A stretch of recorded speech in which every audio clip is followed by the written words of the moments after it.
एक समय की बात है, एक छोटे से गांव में धर्मपाल नाम का एक बहुत ही लालची व्यापारी रहता था। धर्मपाल हमेशा अमीर बनने के सपने देखता था, लेकिन वो मेहनत करने से कतराता था। एक दिन वो नदी के किनारे बैठा था और सोच रहा था कि काश कोई चमत्कार हो जाए। तभी उसने देखा कि उसके जाल में एक सुंदर सुनहरी और चमकती हुई मछली फंसी है। जब धर्मपाल ने मछली को बाहर निकाला तो मछली ने इंसान की आवाज में कहा, धर्मपाल, मुझे छोड़ दो, मैं कोई साधारण मछली नहीं, मैं एक जादुई मछली हूँ। अगर तुम मुझे आजाद कर दोगे तो मैं तुम्हें 3 इच्छाएं पूरी करने का वरदान दूंगी। धर्मपाल की आंखें लालच से चमक उठी। उसने तुरंत मछली को आजाद कर दिया। मछली ने कहा, ठीक है, तुम अपनी पहली इच्छा मांगो। धर्मपाल ने तुरंत कहा, मुझे गांव का सबसे अमीर आदमी बना दो। पलक झपकते ही धर्मपाल के घर के सामने सोने चांदी के ढेर लग गए और उसके पास सैकड़ों सेवक आ गए। वो अब गांव का सबसे अमीर व्यापारी था। एक हफ्ते बाद धर्मपाल को फिर लालच आया। वो फिर नदी किनारे गया और मछली को बुलाया, मछली, मैं अब गांव का नहीं बल्कि पूरे राज्य का सबसे बड़ा राजा बनना चाहता हूँ,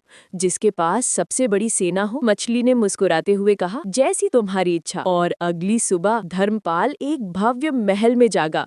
वो राजा बन चुका था। उसके पास विशाल सेना और ताकत थी, लेकिन धर्मपाल का लालच अभी भी शांत नहीं हुआ था। कुछ महीने राज करने के बाद वो फिर से ऊब गया। वो तीसरी इच्छा मांगने फिर नदी किनारे गया। मछली, अब मुझे राजा नहीं बल्कि देवता बनना है। मैं इस पूरी दुनिया पर राज करना चाहता हूँ। मछली ने इस बार अपनी आवाज को कठोर करते हुए कहा, बस बहुत हो गया धर्मपाल, तुम सबसे अमीर आदमी बने, फिर राजा। तुम्हारे पास अब भी सब कुछ है, लेकिन तुम्हारा लालच खत्म नहीं हुआ। लालच की कोई सीमा नहीं होती और लालची इंसान कभी खुश नहीं रह सकता। मछली ने अपनी जादुई शक्ति से धर्मपाल से सब कुछ वापस ले लिया। महल, सोना, सेना, सब कुछ गायब हो गया। धर्मपाल फिर से उसी नदी के किनारे एक साधारण गरीब व्यापारी के रूप में खड़ा था, जिसके पास कुछ नहीं बचा था। मछली ने आखिरी बार कहा, तुम्हारे पास 3 वरदान थे, लेकिन तुमने लालच में आकर अपनी बुद्धि खो दी। अब तुम हमेशा एक सबक याद रखना, जितना मिलता है उसमें संतोष करना ही सच्चा सुख है।